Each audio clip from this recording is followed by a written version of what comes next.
Welcome to daily current affairs 365। आज के इस वीडियो में हम लोग न्यूज़ कवर करेंगे।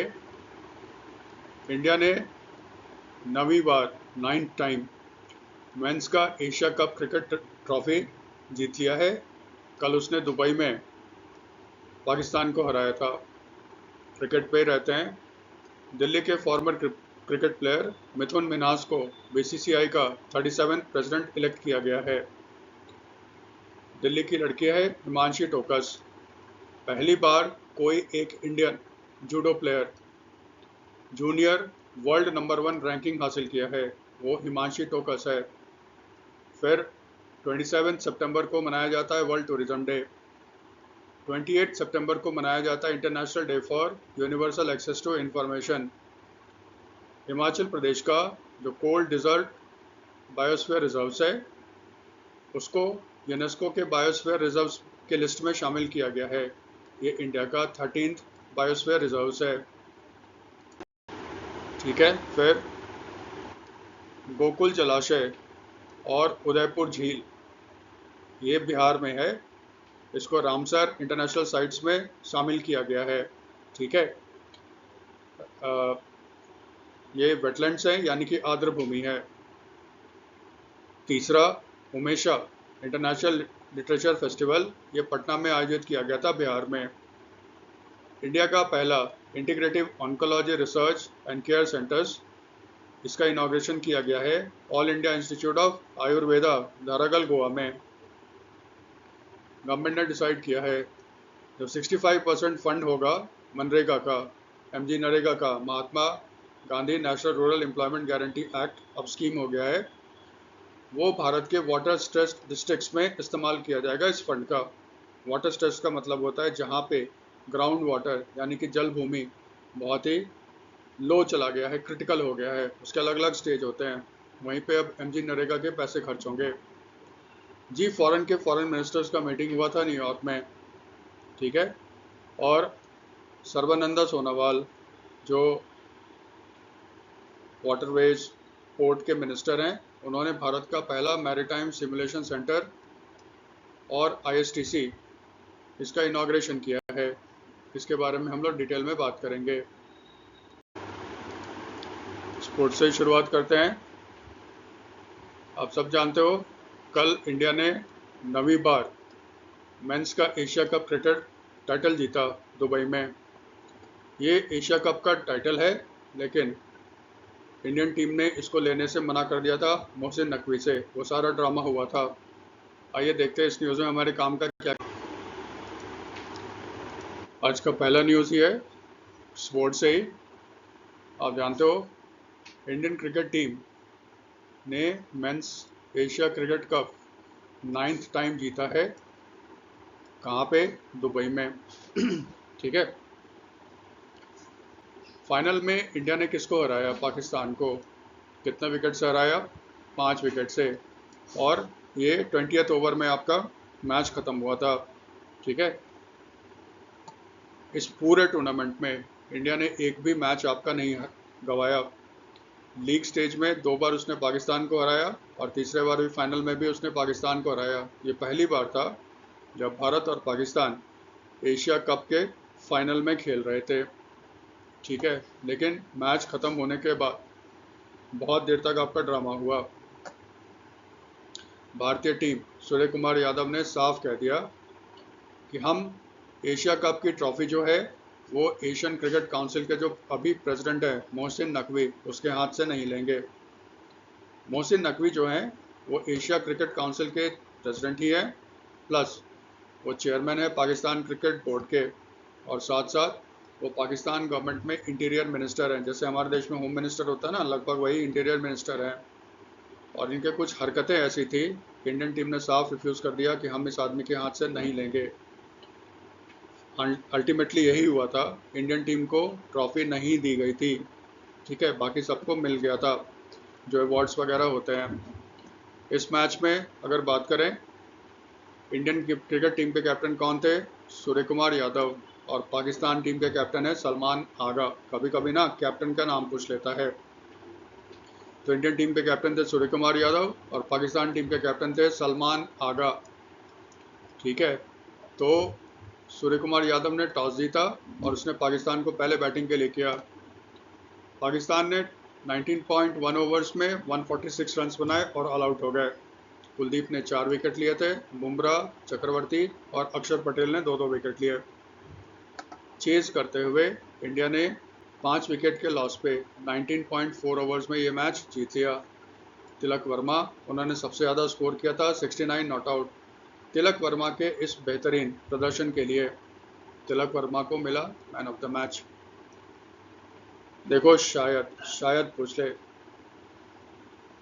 ये जो आपका एशिया कप हुआ था दुबई में, सॉरी यूनाइटेड अरब अमीरात में, 17th मेंस एशिया कप, उसमें इंडिया की तरफ से विनिंग शॉट किसने लगाया था? रिंकू सिंह ने। पूरे टूर्नामेंट में रिंकू सिंह पहला मैच खेले, उन्होंने एक ही बॉल फेस किया, उस बॉल पे चौका लगा के भारत को विक्ट्री दिला दी। ठीक है, तो रिंकू सिंह में तो देखो ये हुआ था। मैन ऑफ द मैच कौन थे? तिलक वर्मा। इसको भी हम लोग थोड़ा याद करेंगे, तिलक वर्मा को।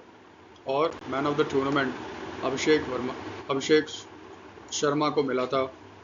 ठीक है, उसको मिला था क्योंकि उसने सबसे ज़्यादा रन्स बनाए थे। ठीक है, पाकिस्तान के कैप्टन कौन थे?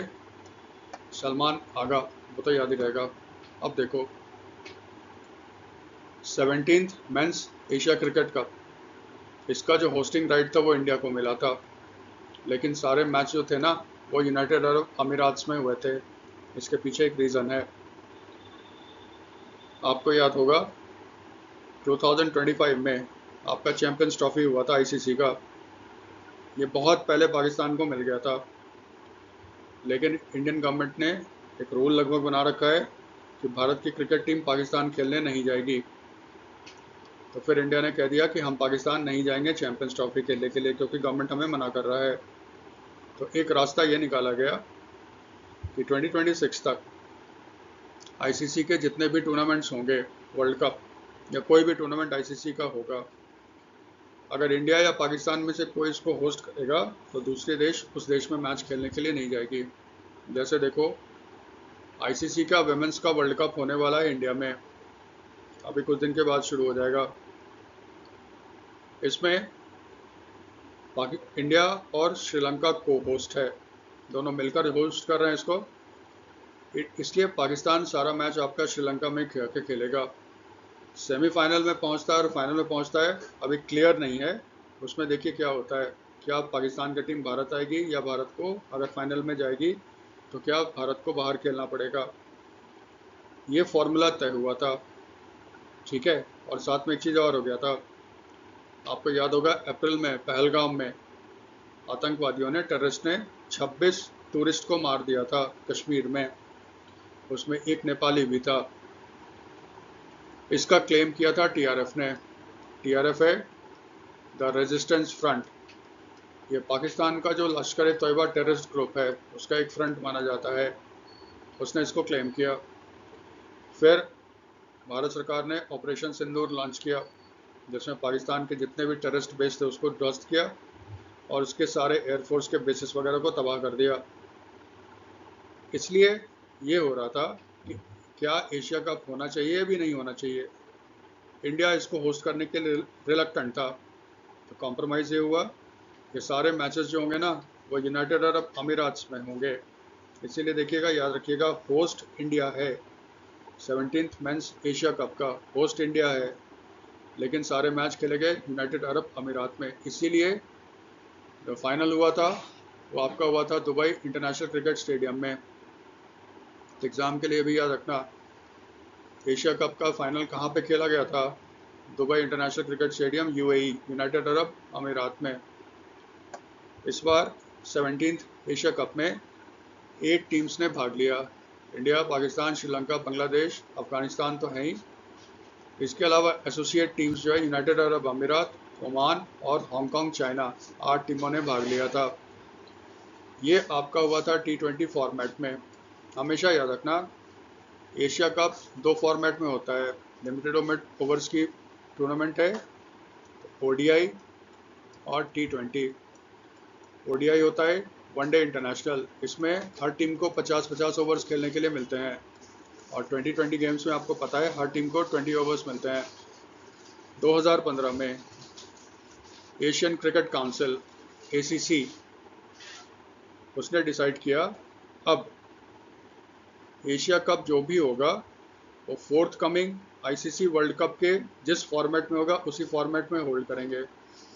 जैसे 2026 का जो वर्ल्ड कप है ICC का, वो आपका T20 फॉर्मेट में होने वाला है और एशिया कप जस्ट उससे पहले हो रहा है 2025 में। अब क्योंकि 2026 जो नेक्स्ट वर्ल्ड कप होगा वो आपका T20 फॉर्मेट में होगा, इसीलिए एशिया कप भी T20 फॉर्मेट में आयोजित किया गया था।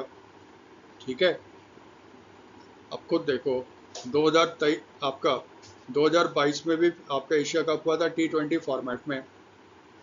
ठीक है, वो क्यों हुआ था T20 फॉर्मेट में? क्योंकि 2024 में जो 9th ICC mains T20 world cup था जिसको वेस्ट इंडीज़ और यूनाइटेड स्टेट्स ने होस्ट किया था, वो T20 फॉर्मेट में था। आप जानते हो भारत ने उसको जीता था।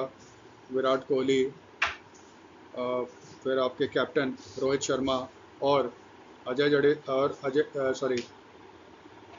ये वो एक बॉलर हैं, तीन खिलाड़ियों ने आपका इंटरनेशनल T20 से संन्यास ले लिया था। ठीक है, लेकिन देखो यहाँ पे एक आता है 2023 में एशिया कप होने का चांस नहीं था, लेकिन क्योंकि 2025 में आपका चैंपियंस ट्रॉफी होने वाला था पाकिस्तान में और 50 ओवर्स फॉर्मेट में था, इसीलिए 2023 का जो एशिया कप था ना वो 50 ओवर्स में आयोजित किया गया था, जिसको ऑफ कोर्स भारत ने जीता था। ठीक है, तो ये कहानी होता है एशिया कप का। जो भी ICC का वर्ल्ड कप होगा जिस फॉर्मेट में होगा उससे जस्ट पहले जो भी एशिया कप होगा उसी फॉर्मेट में होगा, इसीलिए इस बार T20 फॉर्मेट में इसको आयोजित किया गया था। एशिया कप के हिस्ट्री में, मेंस एशिया कप के हिस्ट्री में सबसे ज़्यादा 9 बार इंडिया ने इसको जीता है। जो पहला एशिया कप हुआ था 1984 में शारजा यूनाइटेड अरब अमीरात में इंडिया ने जीता, फिर 88 में जीता, 90 में जीता, 95, 2010, 16, 23 और 25। याद रखना, अभी तक एशिया कप 3 बार T20 फॉर्मेट में हुआ है, 2016, 2022 और 2025 में। 2022 को छोड़ दें तो 2 बार इंडिया ने जीता है इसको, 2016 और 2025 में। इसका मतलब 9 टाइम्स जो इंडिया ने जीता है वर्ल्ड कप एशिया कप, उसमें से 7 है वनडे इंटरनेशनल और 2 है आपका T20 फॉर्मेट में। ठीक है, क्रिकेट पे रहते हैं।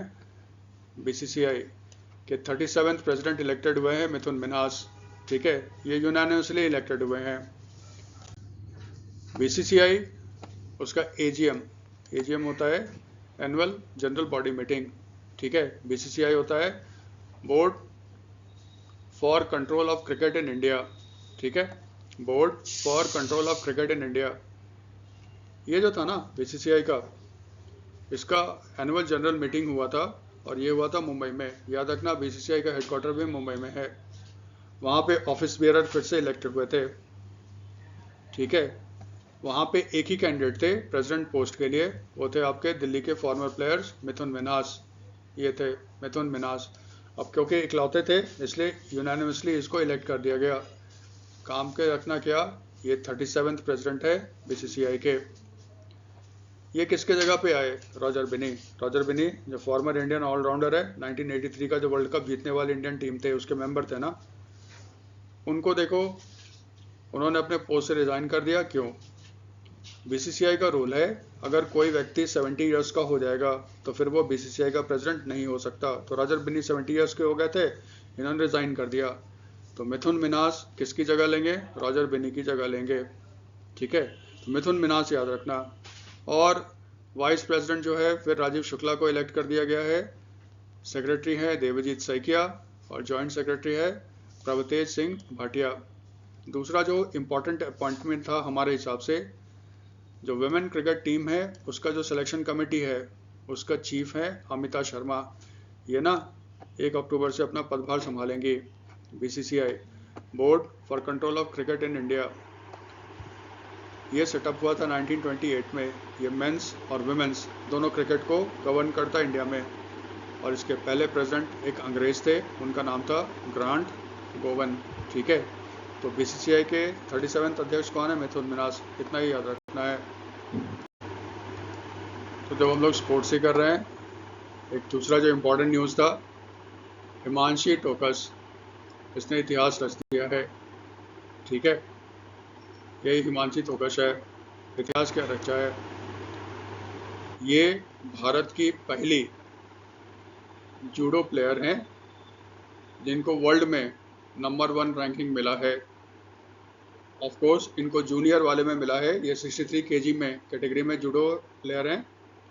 तो world number 1 junior women 63 category में वर्ल्ड की नंबर 1 प्लेयर हैं हिमांशी टोकस। ये भी दिल्ली की हैं। ये भारत में पहली बार हुआ है, इसलिए एग्ज़ाम के लिए बहुत ही इंपॉर्टेंट है। इससे ज़्यादा कुछ नहीं याद करना है इसमें। ठीक है, फिर डेज पे आ जाते हैं।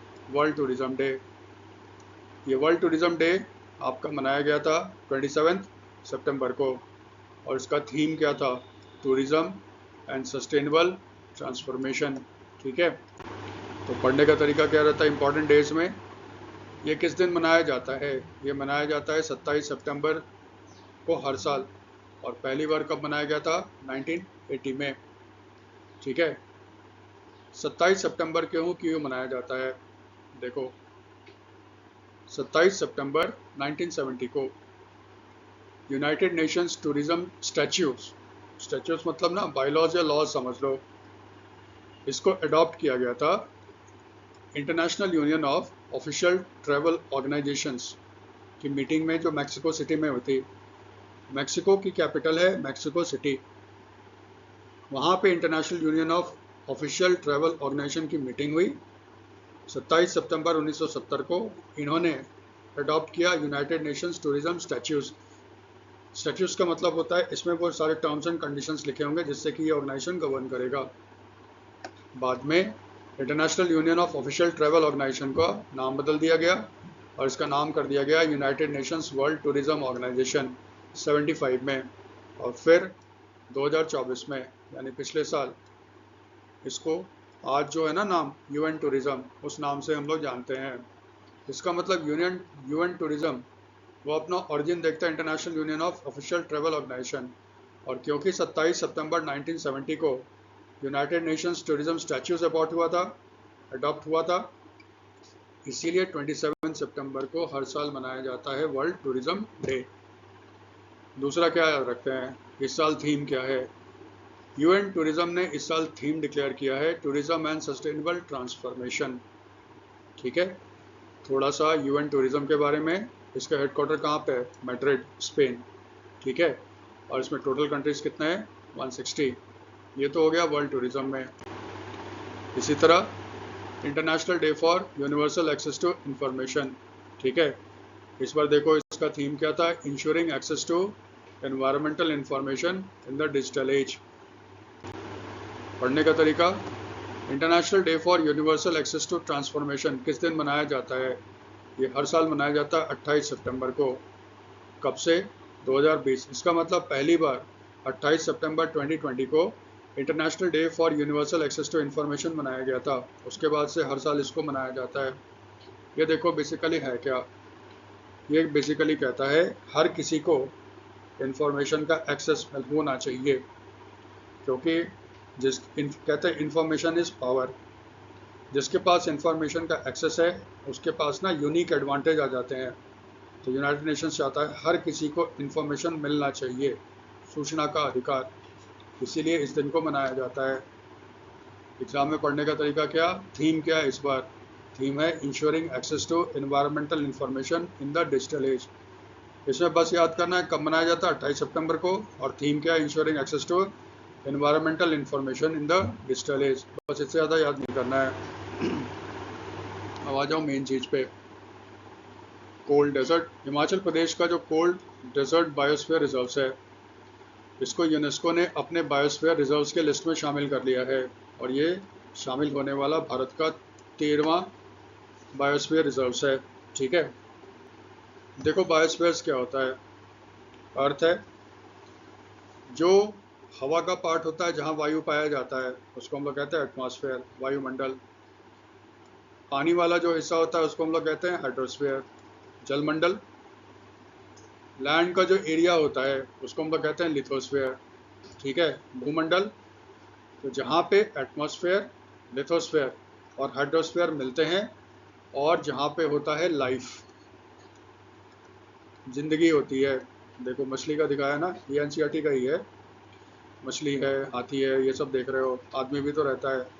तो जहाँ पे एटमॉस्फेयर, लिथोस्फीयर, हाइड्रोस्फीयर, वायुमंडल, जलमंडल और स्थल मंडल मिलते हैं और जहाँ पे लाइफ होता है उसको कहा जाता है बायोस्फीयर। हिंदी में इसको कहते हैं ना जैव मंडल। ये सबसे सेंसिटिव इलाका, सेंसिटिव एरिया है, लाइफ यहीं पे है। तो इसको बचाने के लिए हर देश अपने देश में बनाता है बायोस्फीयर रिजर्व्स।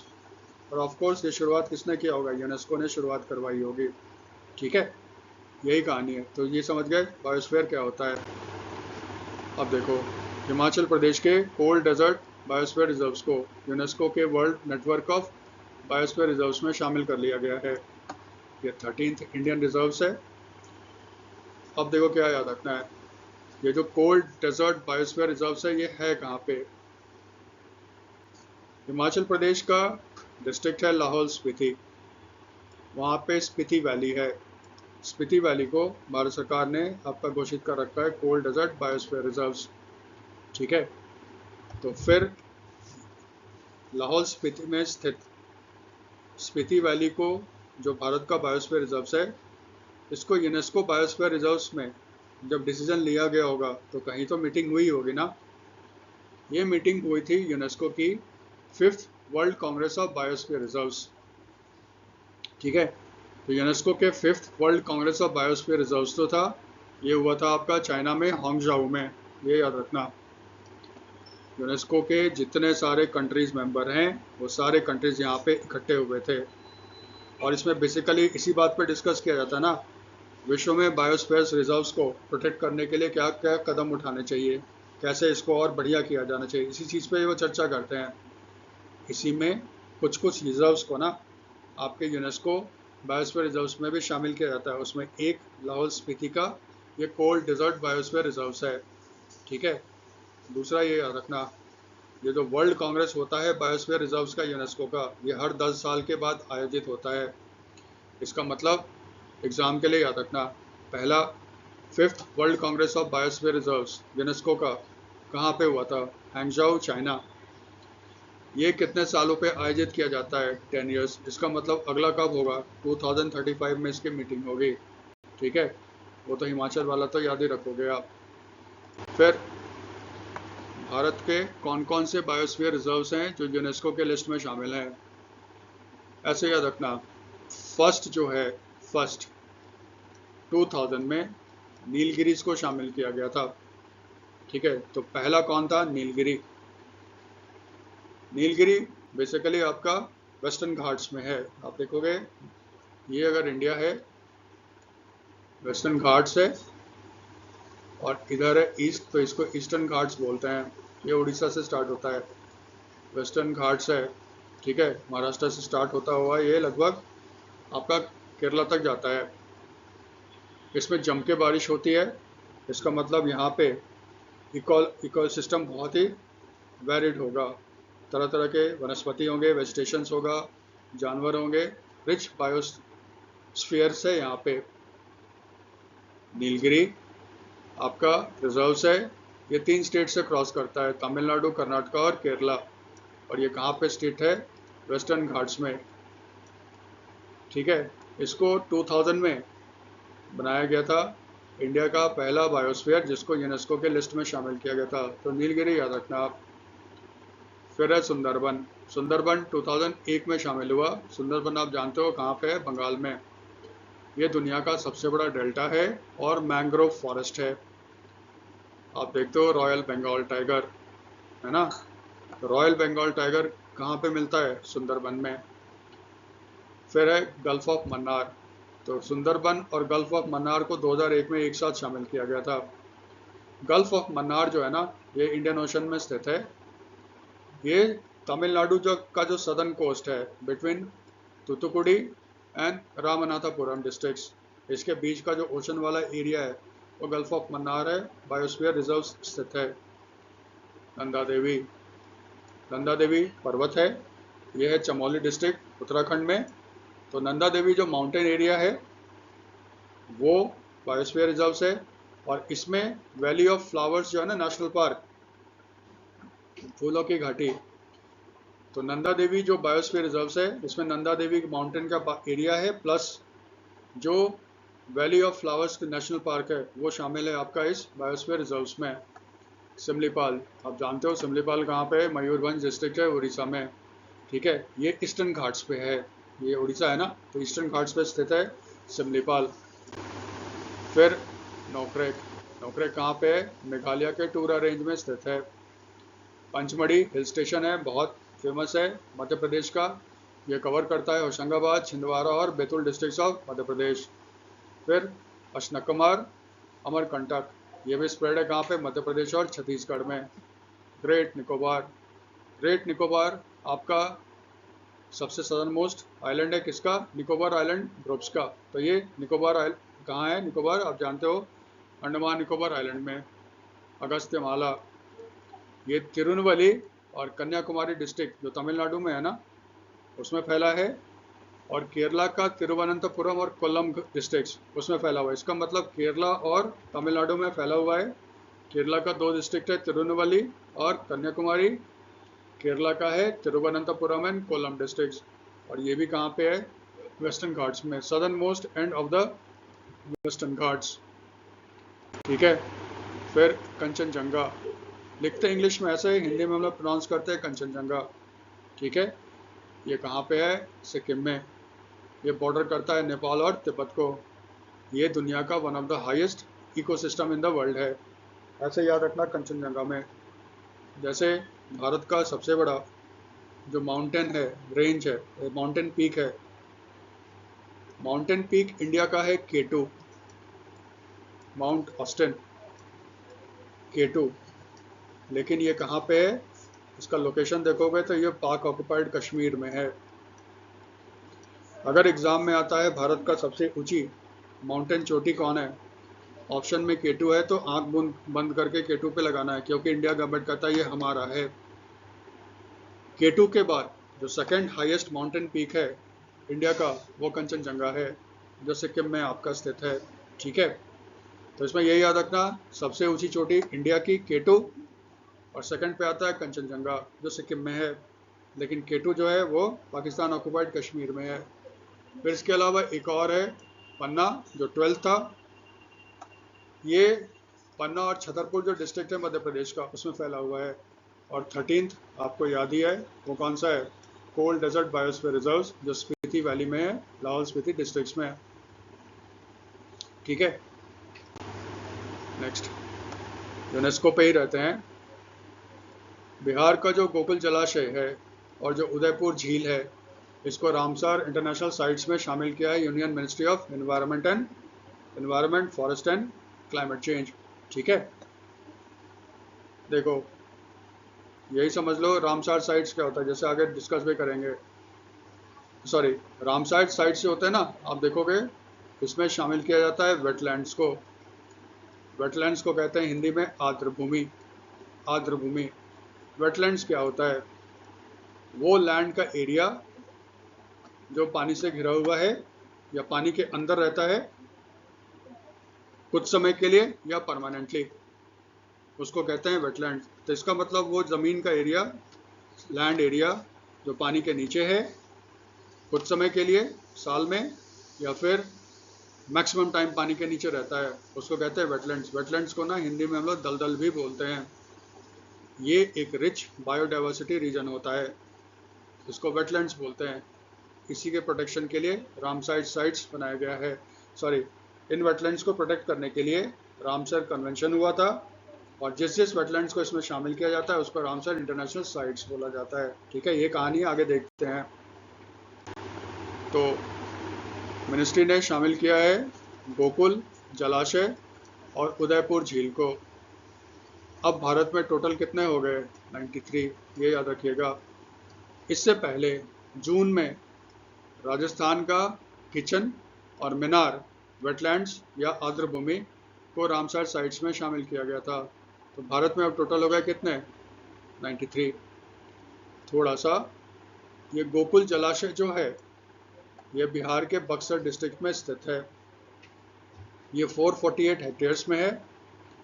और जो उदयपुर झील है ये 319 हेक्टेयर्स में फैला हुआ है, लेकिन किस डिस्ट्रिक्ट में है? वेस्ट चंपारण।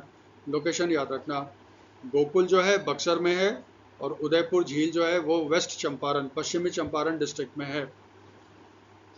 जो नेक्स्ट आपको इंपॉर्टेंट इंफॉर्मेशन याद रखना है, भारत में टोटल रामसर साइट्स हो गए 93।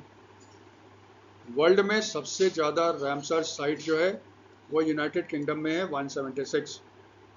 सेकंड नंबर पे आता है मैक्सिको 144 और थर्ड नंबर पे आता है इंडिया विथ 93 साइट्स।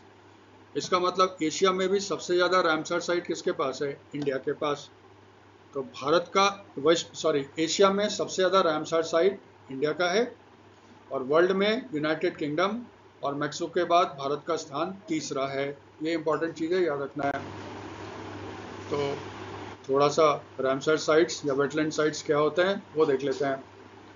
डेफिनेशन कहता है वेटलैंड्स आर्द्र भूमि और land areas that are covered with water और covered with water for at least some part of the year. वो भूमि जो पानी से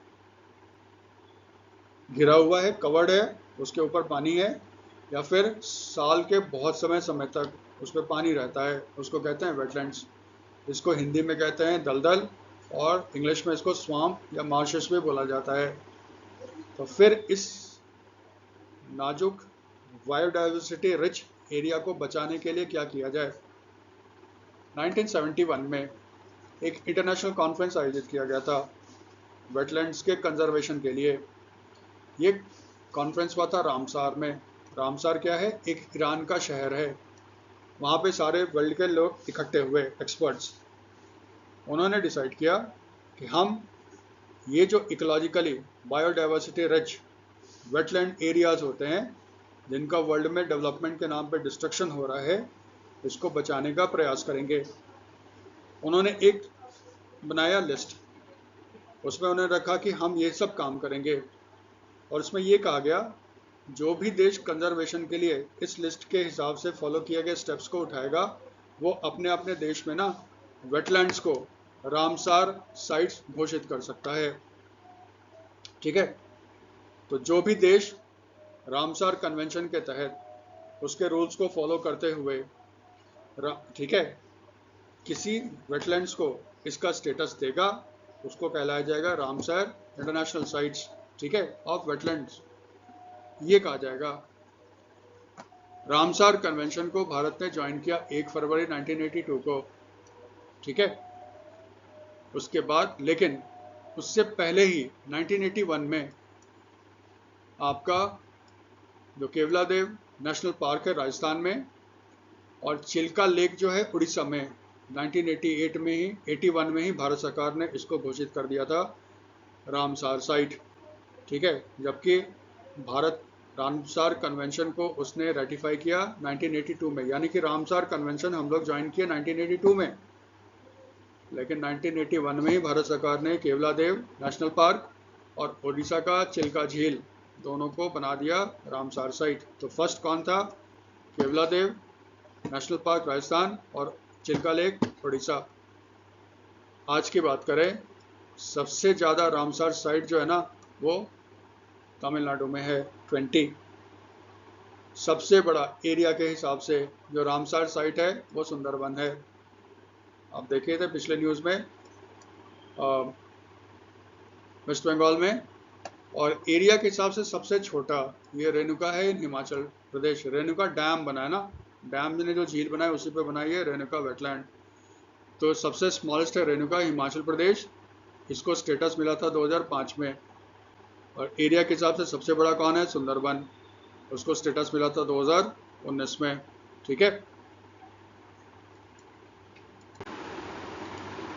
तो स्टैटिक के लिए थोड़ा यूनेस्को के बारे में जान लें। यूनेस्को का फुल फॉर्म होता है United Nations Educational Scientific and Cultural Organization. ठीक है, इसको इस्टेब्लिश किया गया था 16 नवंबर 1945 यूनाइटेड नेशंस के एक स्पेशलाइज एजेंसी के लिए। अब जैसे नाम से ही लगता है ये एजुकेशन, साइंस, कल्चरल को बढ़ावा देने के लिए काम करता होगा। यूनेस्को ने 6 एरियाज को आइडेंटिफाई किया है जो उसका मेन काम करने का फोकस होगा। एक तो वर्ल्ड में एजुकेशन को बढ़ावा देना, नेचुरल साइंस को बढ़ावा देना, ओशन साइंस को बढ़ावा देना, सोशल और ह्यूमन साइंस को बढ़ावा देना, कल्चर को बढ़ावा देना, कम्युनिकेशन एंड इंफॉर्मेशन को बढ़ावा देना। ये 6 फोकस है यूनेस्को के प्रोग्राम्स के।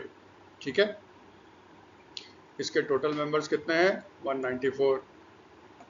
इसका हेडक्वार्टर कहाँ पे है? पेरिस, फ्रांस में। इसके डायरेक्टर जनरल कौन है? ऑड्री ऑस्ले, ये फ्रांस की हैं। ठीक है, ये इसमें थोड़ा हम लोग याद कर लेते हैं। स्टैटिक बेसिकली क्या रहता है, हेडक्वार्टर पूछता है यूनेस्को का हेडक्वार्टर कहाँ है? पेरिस में। ठीक है, और फुल फॉर्म इतना काफ़ी रहता है इसमें।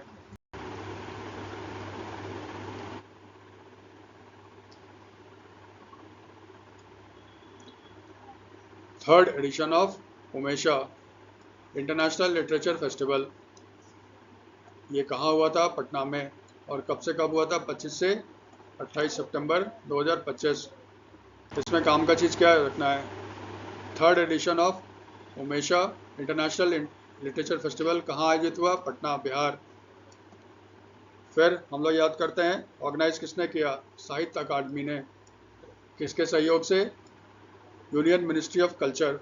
देखो हमेशा याद रखना, इसको ऑर्गेनाइज करता है साहित्य अकादमी, जो यूनियन मिनिस्ट्री ऑफ कल्चर के अंदर ही आता है। तो साहित्य Akademi union ministry of culture के साथ इसको आयोजित करता है।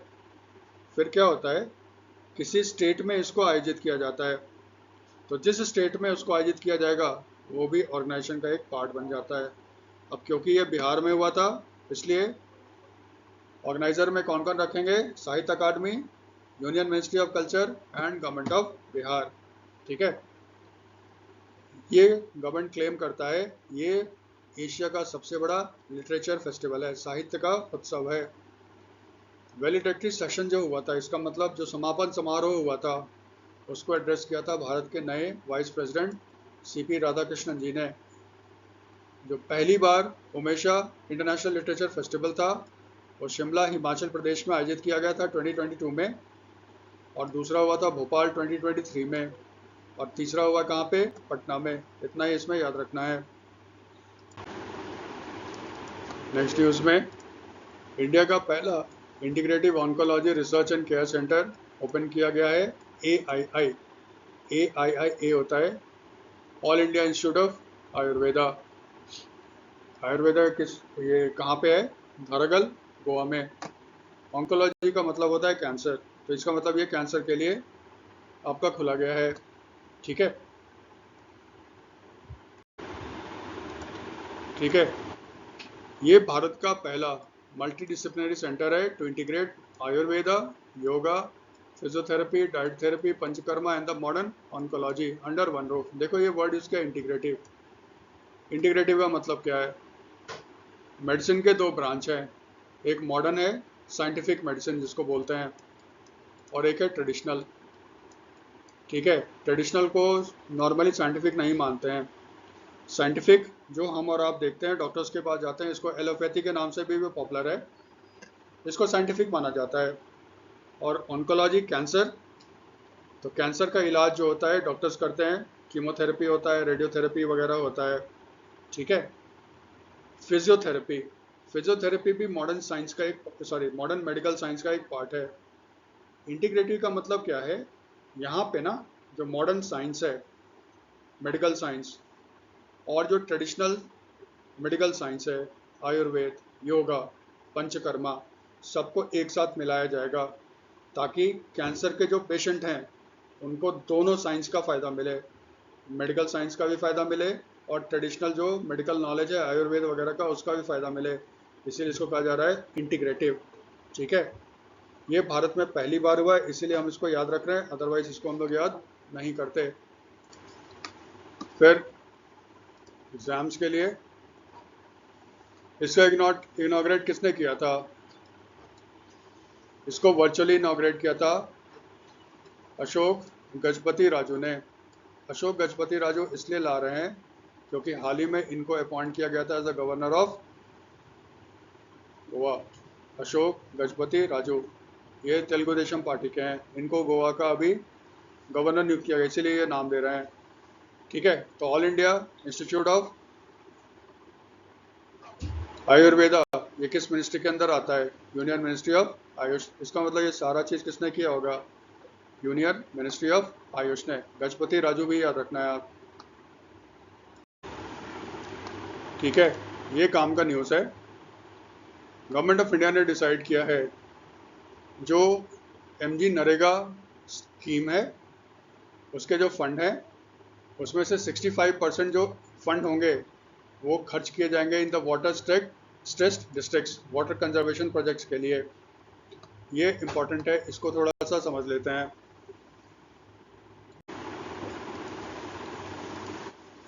ठीक है, देखो ये है क्या, थोड़ा सा समझ लें। जो Mahatma Gandhi national rural employment guarantee act 2005 है उसके शेड्यूल में चेंज किया गया और 3 चीज़ शामिल किए गए हैं। फर्स्ट, जो भारत में ओवर एक्सप्लॉयटेड ब्लॉक्स है, ओवर एक्सप्लॉयटेड मतलब ना ग्राउंड वाटर, भूमिगत जल, ये 2024 में आपका रिपोर्ट आया था जिसमें भारत में ग्राउंड वाटर के स्टेटस पे आपका पूरा रिपोर्ट था, जिसमें कहा गया था भारत में कितने सारे ब्लॉक्स हैं जहाँ की हालत बहुत ही ख़राब है, थोड़ी ख़राब है, अच्छी है। तो उस रिपोर्ट के आधार पे ये डिसीजन लिया गया है भारत में जितने भी ब्लॉक्स हैं और जहाँ पे ग्राउंड वाटर, भूमिगत जल की स्थिति ओवर एक्सप्लॉयटेड की कैटेगरी में है, यानी क्रिटिकल है, ठीक है, बहुत ही ख़राब है, वहाँ पे एमजी नरेगा का जो स्कीम चल रहा होगा उसमें से 65% जो फंड होगा ना उसको यूज़ किया जाएगा for water related works. Water related work का मतलब है कंजर्वेशन के लिए, वाटर कंजर्वेशन के लिए काम किया जाएगा। ठीक है, कंजर्वेशन में फिर वही होता है ना, आप कैच द रेन प्रोजेक्ट के तहत भारत सरकार के आप वहाँ पे बनाओगे रेन वाटर हार्वेस्टिंग, ये सब काम वहाँ पे किया जाएगा। फिर गवर्नमेंट कहता है जिस ब्लॉक्स को सेमी क्रिटिकल घोषित किया गया है वहाँ पे 40% जो मनरेगा का फंड होगा वो स्पेंड किया जाएगा वाटर कंजर्वेशन पे, और जो ब्लॉक्स हैं जहाँ पे वाटर सिक्योरिटी नहीं है, जहाँ पे सिचुएशन ठीक है ग्राउंड वाटर की, वहाँ पे कम से कम 30% फंड जो होगा वो वाटर रिलेटेड वर्क्स पे खर्चा होगा। इसका मतलब गवर्नमेंट ने डिसाइड किया है जो एमजी नरेगा का फंड है वो वाटर कंजर्वेशन और प्रिजर्वेशन के लिए इस्तेमाल किया जाएगा। ठीक है, यही याद रखना है। ओवर एक्सप्लॉयटेड में कितना परसेंट होगा यही पूछेगा। तो ओवर एक्सप्लॉयटेड ब्लॉक्स में 65, सेमी क्रिटिकल में 40, नॉर्मल में 30, ये 3 है। ये जो चेंजेस है याद रखना, एमजी नरेगा जो है वो रूरल डेवलपमेंट मिनिस्ट्री के अंदर आता है, ठीक है, वही उसको लागू करते हैं। तो इसका मतलब ये जो है इसमें देखो 2 मिनिस्ट्री शामिल होगा, एक तो रूरल डेवलपमेंट मिनिस्ट्री शामिल होगा और वाटर जो होता है वो जल शक्ति मिनिस्ट्री होता है। तो ये जो अनाउंसमेंट था चेंज में कि मनरेगा के फंड को हम कैसे यूज़ करेंगे, इसको जॉइंटली अनाउंस किया किसने? Union minister for rural development and agriculture Shivraj Singh Chouhan और जल शक्ति मिनिस्टर चंद्रकांत रघुनाथ CR पाटिल। ये अनाउंस किया गया था जब दोनों ने मिलकर दिल्ली में लॉन्च किया है national initiative on water security. थोड़ा सा ना एग्जाम के हिसाब से एक लाइन इंपॉर्टेंट है। National initiative on water security कहाँ लॉन्च किया गया? दिल्ली में। किस मिनिस्ट्री के द्वारा? रूरल डेवलपमेंट और जल शक्ति दोनों ने मिलकर किया है। फिर मनरेगा में ओवर एक्सप्लॉयटेड ब्लॉक्स में कितना पैसा फंड खर्चा होगा? 65, सेमी क्रिटिकल ब्लॉक्स में 40 और विदाउट स्कैर्सिटी वाले में 30%। ठीक है, ये सारे इंफॉर्मेशन इंपॉर्टेंट हैं। अब एमजी नरेगा एवरग्रीन है, कभी भी पूछ सकता है। इसका देखो कहानी क्या है। मनमोहन सिंह जब प्राइम मिनिस्टर थे UPA 1 के गवर्नमेंट में, पार्लियामेंट ने आपका एक लॉ पास किया। लॉ का नाम था national rural employment guarantee act, ठीक है। ये था आपका national rural employment guarantee act, इसको उस समय बोलते थे ना नरेगा। ये 2005 में हुआ, 5 में। ये भारत का पहला ऐसा कानून है जिसने आपको एक राइट टू वर्क का अधिकार दिया, काम का अधिकार, ठीक है। फिर स्कीम तो पास हो गया, लॉ तो पास हो गया, अब इसको लागू करना होगा। तो डॉक्टर मनमोहन सिंह ने national rural employment guarantee scheme, क्योंकि अब एक्ट नहीं ना, ये स्कीम हो गया ना, ये देखो national rural employment guarantee scheme NRGES, इसको लॉन्च किया था अनंतपुर डिस्ट्रिक्ट में, आंध्र प्रदेश में। कब? 2 फरवरी 2006 को। इसलिए 2 फरवरी को ना MG नरेगा डे भी मनाया जाता है, ठीक है। तो अनंतपुर डिस्ट्रिक्ट में लागू किया गया, इसको 2 फेज में लागू किया गया है। जब मनमोहन सिंह ने अनंतपुर डिस्ट्रिक्ट में इसको लागू किया, उस समय सिर्फ उसके साथ साथ भारत के 200 रूरल डिस्ट्रिक्ट्स में लागू किया गया था, क्योंकि रूरल एम्प्लॉयमेंट है ना, तो अर्बन शहर में तो होगा नहीं, ये गांव में ही होगा। उस समय 200 रूरल डिस्ट्रिक्ट्स में इसको लॉन्च किया गया। फिर भारत सरकार ने क्या किया, 1 अप्रैल 2008 से इसको पूरे जितने भी भारत के रूरल डिस्ट्रिक्ट्स हैं उसको भारत में लागू कर दिया गया, ठीक है। तो MG नरेगा जो, सॉरी अभी तक तो नरेगा ही है ना। फिर अब देखो 2 अक्टूबर गांधी जयंती मनाया जाता है।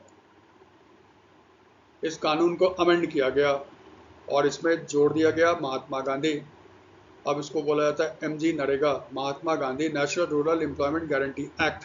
एक्ट तो हो गया, लेकिन जब इसको लागू करेंगे तो स्कीम होगा ना, तो फिर स्कीम का भी नाम चेंज हो गया Mahatma Gandhi national rural employment guarantee scheme, MG NREGS, ठीक है।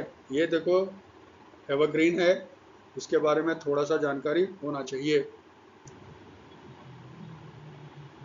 फिर ठीक है, ये देखो MG नरेगा में है क्या, इसको राइट टू वर्क बोलते हैं ना। इसका मतलब ये हो गया हर ग्रामीण घर में, रूरल हाउस होल्ड में अगर अनएम्प्लॉयड एडल्ट मेंबर है, एडल्ट का मतलब हो गया जिसकी उम्र 18 साल या उससे ज़्यादा होनी चाहिए, वो जाएगा और पंचायत से कहेगा मुझे काम चाहिए। वो अनस्किल्ड मैनुअल वर्कर होगा, ठीक है, स्किल्ड नहीं।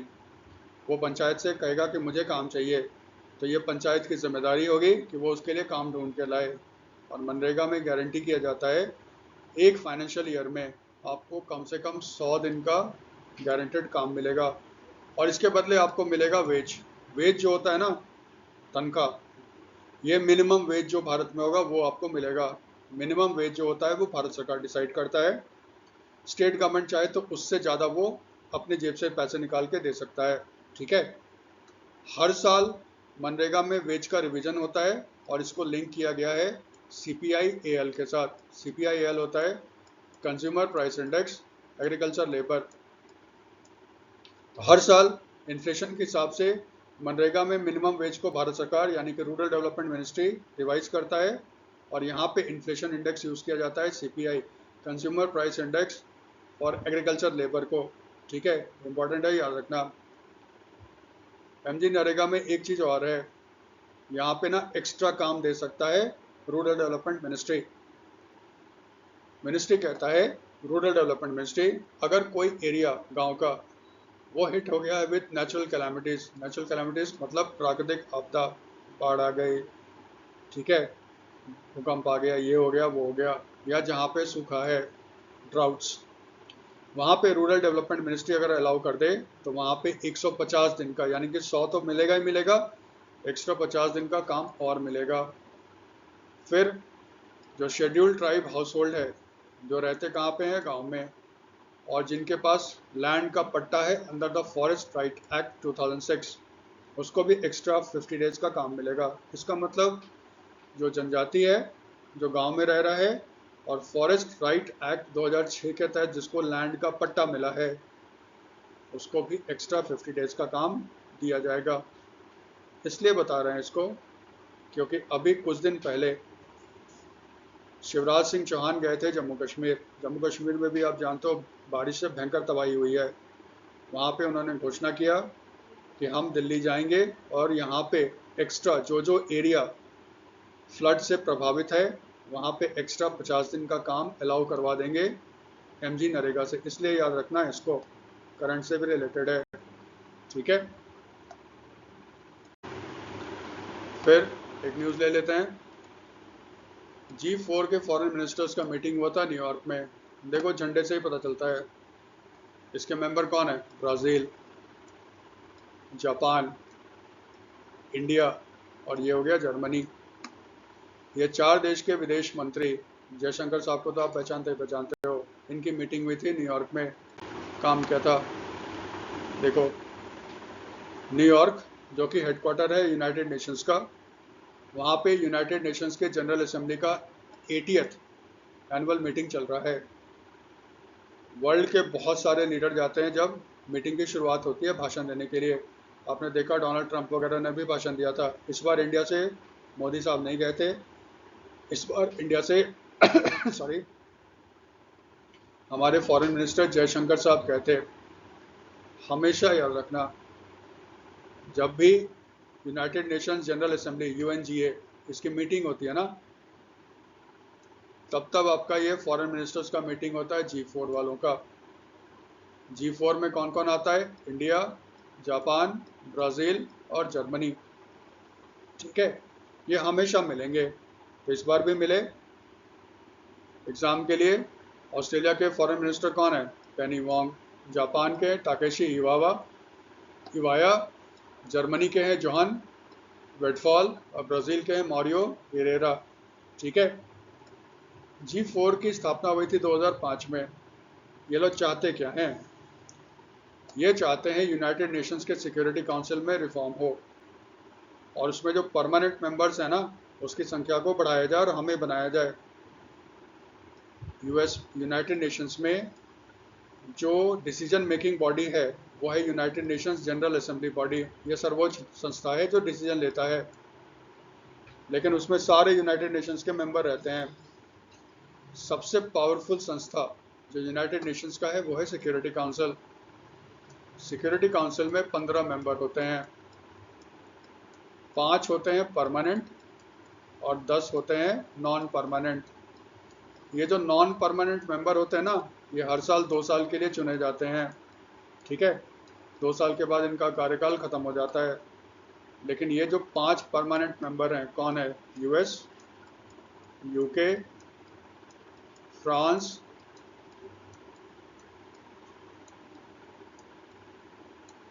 ठीक है, फ्रांस हो गया, चाइना और Russia.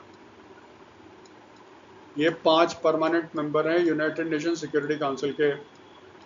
United nation security council में इन पांचों को, US, UK, फ्रांस, चाइना और रशिया को वीटो की पावर है। इसका मतलब अगर ये कह देते हैं ना, तो फिर वो प्रस्ताव पारित नहीं होगा। ठीक है, जैसे अभी एक प्रस्ताव आया था पाकिस्तान की तरफ से, चाइना की तरफ से, बलूचिस्तान लिबरेशन आर्मी और जो मजीद ब्रिगेड है जो बलूचिस्तान में आपका पाकिस्तान के खिलाफ काम कर रहे हैं, रिवोल्ट कर रखा है, उसको यूनाइटेड नेशंस में प्रस्ताव लाया गया था कि इसको एक टेररिस्ट ऑर्गेनाइजेशन घोषित किया जाए। मजे की बात यह है US ने उस पर वीटो लगा दिया। ठीक है, वीटो का मतलब US ने सिक्योरिटी काउंसिल में कहा हम इसको पास नहीं करते। इसका मतलब US ने अपना वीटो का इस्तेमाल किया। भारत चाहता है कि वर्ल्ड बदल चुका है। आज फ्रांस, UK इनकी पावर बहुत ही कम हो चुकी है और वर्ल्ड की उभरती हुई इकॉनमी कौन है? इंडिया है, जापान है, ब्राज़ील है, जर्मनी। इनको भी इसमें शामिल किया जाए। इसी के लिए 2005 में इन चारों देशों ने मिलकर बनाया था G4। इसका मेन मकसद क्या है? यूनाइटेड नेशन सिक्योरिटी काउंसिल का रिफॉर्म करो, इसके मेंबरशिप को एक्सपैंड करो और हमें परमानेंट मेंबर बनाओ। ये हर साल इनकी मीटिंग होती है। ठीक है, फिर सर्बानंद सोनोवाल, इन्होंने इनॉग्रेट किया है इंडिया का first maritime simulation centre and ISTC। Sarbananda Sonowal कौन है भाई? ये union minister of ports, shipping and waterways हैं। इन्होंने भारत का पहला maritime simulation centre and Indian ship technology centre ISTC का इनॉग्रेशन किया। ठीक है, पहला देख लो, भारत का पहला मैरीटाइम सिमुलेशन सेंटर कहाँ पे है। ये सेटअप किया गया है AMET knowledge park merge centre of excellence. ये कहाँ पे है? थेनपट्टिनम, चेन्नई के पास। ये जो AMET नॉलेज पार्क है, ये बेसिकली इसका फुल फॉर्म होता है academy of maritime education and training. ये एक डीम टू बी यूनिवर्सिटी है, यूनिवर्सिटी की स्टेटस मिलने वाला है। ये बेसिकली कोलैबोरेशन है AP मॉलर मस्क। वर्ल्ड में आप देख लेना, शिप का कंटेनर्स होता है ना, उसमें आपको मस्क लिखा हुआ मिलेगा। ट्रेन में भी अगर आप पास कर रहे होगे, अगर कोई माल गाड़ी गुजर रही है, बड़े बड़े कंटेनर होंगे, उस पर देखना मस्क लिखा रहेगा। ठीक है, तो AP मोलर मस्क और academy of maritime education and training दोनों ने मिलके अपना एक इंस्टीट्यूशन सेटअप किया है AMT नॉलेज पार्क, थेनीपट्टनम, चेन्नई में। यहाँ पे जितने भी मैरीटाइम से संबंधित जो स्टाफ होंगे, उनको कंप्यूटर सिमुलेशन के द्वारा सिखाया जाएगा कि इंजन का ऑपरेशन कैसे किया जाता है, इलेक्ट्रॉनिक चार्ट डिस्प्ले और इंफॉर्मेशन सिस्टम को कैसे यूज़ किया जाता है, शिप को कैसे नेविगेट किया जाता है, एक्सीडेंट से कैसे बचा जा सके, कोलिजन से कैसे बचा जा सके। ये भारत का पहला मैरीटाइम सिमुलेशन सेंटर है, इसीलिए इसको याद कर रहे हैं। ठीक है, फिर